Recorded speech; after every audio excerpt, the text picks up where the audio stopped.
গ্রামের শেষ প্রান্তে একটি পরিত্যক্ত বাড়ি ছিল। বাড়িটা সবাই নীরব বাড়ি নামে চিনত, কারণ ওখানে ঢুকলে কারও মুখ থেকে আর শব্দ বেরোত না। কেউ চিৎকার করলেও শব্দ বাতাসে মিলিয়ে যেত। আরিফ এই গল্পে বিশ্বাস করত না। এক রাতে বৃষ্টির মধ্যে সে আর তার বন্ধু রাহুল বাজি ধরল আরিফ একা ওই বাড়িতে ঢুকে 10 মিনিট থাকবে। সাহস দেখাতে আরিফ রাজি হয়ে গেল। রাত ঠিক 12টা। বাড়িটার সামনেই দাঁড়িয়েই আরিফের কানে অদ্ভুত একটা অনুভূতি হলো। চারপাশ নিস্তব্ধ, এমনকি ঝিঝি পোকার আওয়াজও নেই। দরজাটা নিজে থেকেই কড়কড় শব্দ করে খুলে গেল। ভিতরে ঢুকতেই দরজাটা আচমকা বন্ধ হয়ে গেল, কিন্তু শব্দ হলো না। আরিফ বুঝল এখানে শব্দ গিলে ফেলা হয়। ঘরের ভেতরে ধুলো জমা আসবাব, দেয়ালে কালচে দাগ। হঠাৎ তার চোখ পড়ল এক আয়নায়। আয়নায় সে নিজেকে দেখছে, কিন্তু প্রতিচ্ছবিটা হাসছে। আরিফ ঘুরে দাঁড়াল।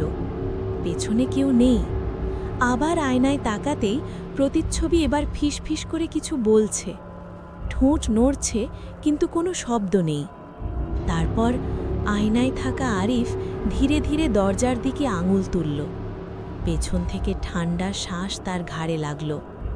ঘুরে তাকানোর সাহস সে পেল না। হঠাৎ পাশের ঘর থেকে একটা পুরনো দেয়াল ঘড়ি নিজে থেকেই চলতে শুরু করল। কাঁটা ঘুরছে উল্টো দিকে, সময় যেন পিছিয়ে যাচ্ছে। আরিফ দৌড়ে বের হতে গেল, কিন্তু যতই দৌড়ায় করিডোর শেষ হয় না।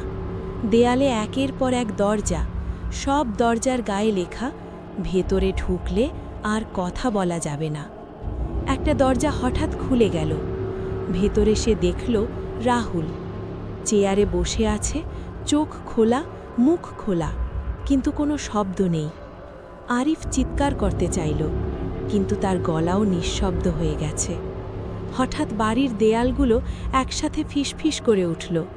এবার শব্দ সে শুনতে পেল, কিন্তু সেটা তার কানে নয়, মাথার ভেতরে। যারা এখানে আসে তারা আমাদের কণ্ঠ দেয়। আয়নাটা ভেঙে পড়ল। ভাঙা আয়নার টুকরোয় আরিফ দেখল তার মুখ নেই, শুধু চোখ। বাড়ির দরজা আবার খুলে গেল। বাইরে ভোরের আলো। গ্রামের লোকেরা দেখল আরিফ বেরিয়ে আসছে, চোখ ফাঁকা, মুখে কোনো ভাব নেই। রাহুল আর কখনো ফিরে আসেনি।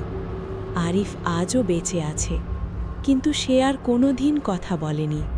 আর গভীর রাতে নীরব বাড়ির ভেতর থেকে মাঝে মাঝে ফিসফিস শব্দ শোনা যায়।